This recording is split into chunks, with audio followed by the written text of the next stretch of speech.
샬롬 할렐루야. 이사야 60장 1절. 일어나라 빛을 발하라 이는 네 빛이 이르렀고 여호와의 영광이 네 위에 임하였음이니라. 아멘. 요한일서 1장 5절입니다. 우리가 그에게서 듣고 너희에게 전하는 소식은 이것이니 곧 하나님은 빛이시라 그에게는 어둠이 조금도 없으시다는 것이니라. 아멘. 에베소서 5장 8절. 너희가 전에는 어둠이더니 이제는 주 안에서 빛이라 빛의 자녀들처럼 행하라.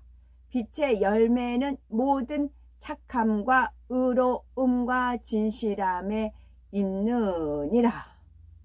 아멘. 제목은 일어나라 빛을 발하라 입니다.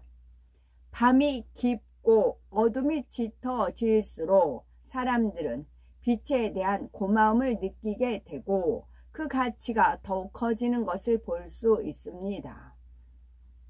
마찬가지로 죄악으로 관영한 마지막 때에 수많은 영혼을 사망에서 생명으로 어둠에서 빛으로 인도하는 주님을 믿는 우리들은 더욱 빛을 발하며 하나님께 영광을 돌려야 하죠.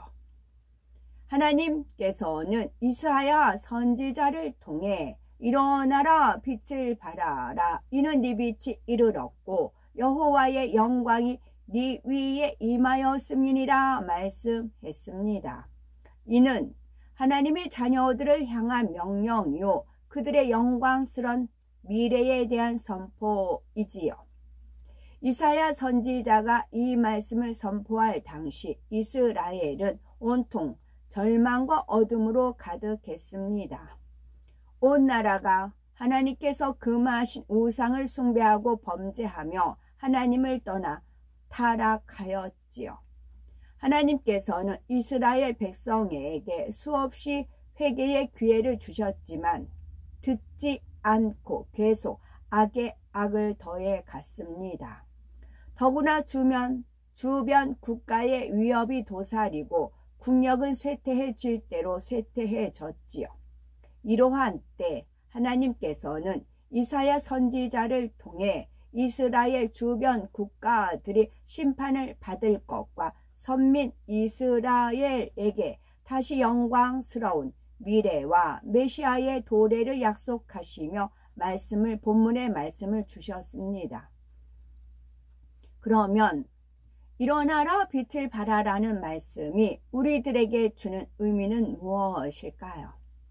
오늘날은 이사야 당시보다 더욱 죄악이 관영하고 세상은 온통 어둠으로 덮여 있습니다. 바로 이러한 마지막 때에 하나님의 자녀가 된 우리들에게도 여호와의 영광의 빛을 만방에 비추는 사명이 주어졌다는 사실이지요. 지금은 전 세계 수많은 교회에서 땅끝까지 복음을 전하고 있습니다. 그러나 마음이 강팍해진 사람들에게 과연 무엇으로 보이지 않는 창조주 하나님을 증거하고 예수 그리스도를 믿을 수 있게 할 수가 있을까요? 예수님께서 요한복음 4장 48절에 너희는 표적과 기사를 보지 못하면 도무지 믿지 아니하리라 말씀한 대로 사람이 행할 수 있는 한계를 넘어서 하나님의 능력으로 이루어지는 일들을 보여주어야 합니다. 즉 따르는 기사와 표적, 권능으로 살아계신 하나님의 능력을 확실히 증거해 줘야 하지요.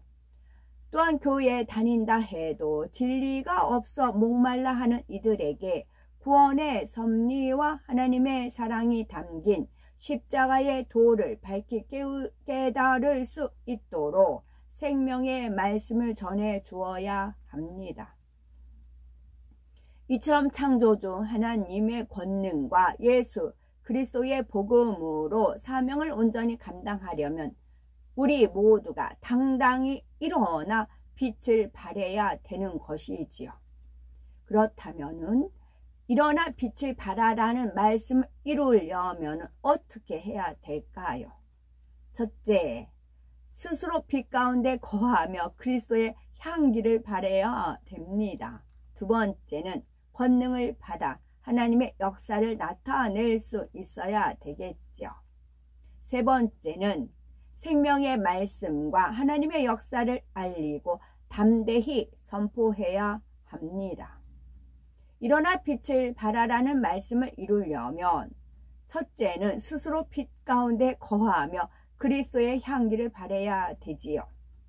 영적으로 어둠은 죄와 세상을 의미하며 빛은 하나님 자체 곧 진리를 뜻합니다. 요한일서 1장 5절에 하나님은 빛이시라 그에게는 어둠이 조금도 없으시니라 하였고, 요한복음 8장 12절에는 예수님께서 나는 세상의 빛이니 나를 따르는 자는 어둠에 다니지 아니하고 세상의 빛을 얻으리라 말씀했습니다. 우리가 일어나 빛을 발하기 위해서는 무엇보다 빛의 근원이 되신 하나님 안에 거해야 합니다. 그리하여 사도 바울이 성도들을 향해 너희가 전에는 어두움이더니 이제는 주 안에서 빛이라 빛의 자녀들처럼 행하라 라고 권면한 것처럼 모든 착함과 의로움과 진실함을 쫓아 빛의 열매를 맺어야 합니다. 어둠에 거하는 사람은 자신이 어둠에 있다는 사실조차 깨닫지 못하지만 빛이신 하나님께서 말씀으로 진리의 빛을 비추시면 무엇이 어둠이고 빛인지를 확연히 구분할 수 있습니다. 그래서 주 안에 들어오는 만큼 예전에 행하였던 죄들을 하나하나 벗어버리고 빛 가운데 행하여 그리스도의 향기를 발하게 되지요.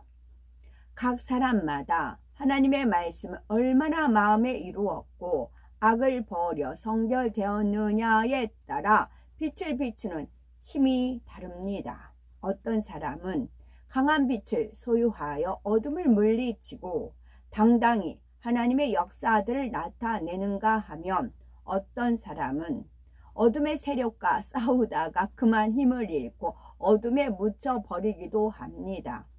분명한 것은 진리의 빛이 임하는 만큼 비진리의 어둠은 반드시 물러가게 되는 것이지요. 주님께서는 온 세상을 비추는 빛이 되사 흑암의 권세를 완전히 깨트리시고 그 빛 가운데 생명을 주셨습니다. 사도 바울은 이방을 비추는 큰 빛으로서 유럽과 아시아를 비롯한 많은 나라에 생명의 빛을 전파했지요. 그렇다면은 하나님의 자녀들은 어떻게 행해야 할까요? 내 가정이나 직장에서 어둠을 물리칠 수 있어야 합니다. 그럴 때 더 넓게는 사회에서 어둠을 물리칠 수 있으며 마침내는 세계 만방에 일어나 마음껏 빛을 발할 수가 있지요. 두 번째는 권능을 받아 하나님의 역사를 나타낼 수 있어야 합니다. 여기서 권능이란 사람으로서는 할 수 없지만 능치 못할 일이 없으신 하나님의 능력을 힘입어 하나님만이 하실 수 있는 일을 행하는 믿음의 힘을 말합니다. 근본 하나님의 본체이신 예수님께서는 죽어 무덤에 장사된 나사로를 살리셨으며 하나님의 권능을 받았던 사도 바울에게는 희한한 능이 나타나서 사람들이 바울의 몸에서 손수건이나 아치마를 가져다가 병든 사람에게 얹으면 그 병이 떠나고 악기도 나갔습니다. 부활하신 주님께서는 40일 동안 이 땅에 계시다가 오직 성령이 너희에게 임하시면 너희가 권능을 받고 예루살렘과 온 유대와 사마리아와 땅 끝까지 이르러 내 증인이 되리라 말씀하신 후 승천하셨죠. 그리하여 초대교회 사도들은 물론 빌립 지사나 스데반 지사와 같은 성도들도 권능을 베풀며 복음을 증거하는 곳마다 수많은 사람이 구원받는 역사가 나타났습니다. 이와 같이 성도들이라 해도 권능을 받아 빛을 발할 수 있다는 사실이지요. 그러기 위해서는 무엇보다 먼저 권능을 받기에 합당한 그릇을 갖추어야 합니다. 그 죄를 피 흘리기까지 싸워버리고 악은 모든 모양이라도 버려서 주님의 마음을 닮아 하나님 앞에 거룩하고 온전해야 합니다.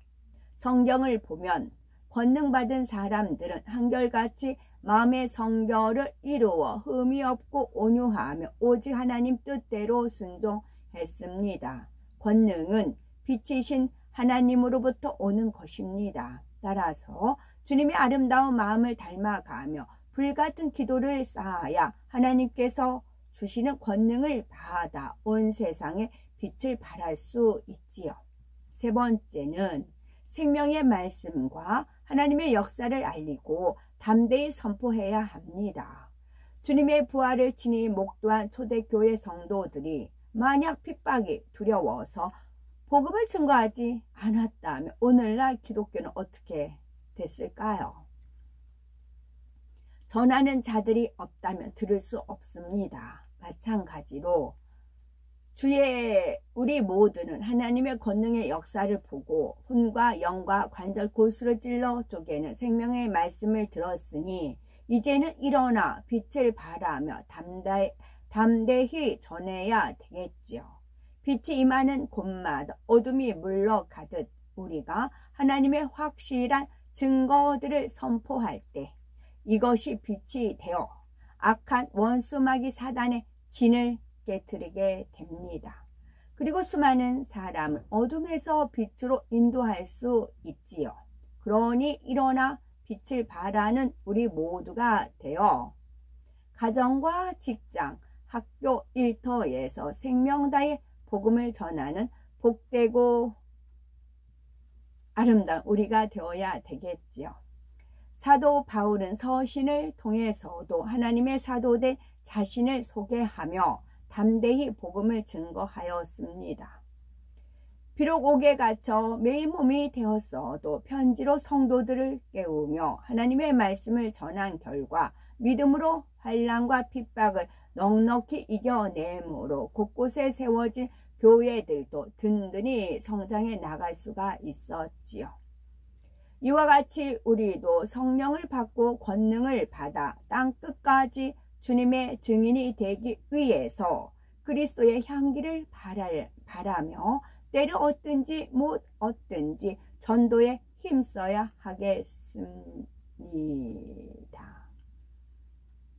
새해를 맞아 어느 곳에 있든지 일어나 빛을 발하는 우리 모두가 되어 죽어가는 영혼을 구원하며 하나님께 마음껏 영광 돌리는 우리 모두가 되어야 되겠습니다. 아멘. 이사야 선지자, 아모스, 호세아, 미가와 같은 시대에 활동했던 선지자입니다. 이사야는 하나님의 말씀을 두려움 없이 선포하며 메시아에 관한 예언을 많이 하였죠. 그는 성전에서 하나님의 소명을 받아 유다와 예루살렘에서 선지자로 활동했습니다. 유다와 열방을 향해 가깝고 먼 미래에 있을 일들을 예언하였지요. 특히 유다의 정치, 도덕, 종교적인 부패상을 비판하면서 유다가 살 길은 여호와께 돌아가는 길밖에 없다고 외치며 유다를 향한 하나님의 징계와 회복의 약속을 전하였던 선지자이십니다. 아멘.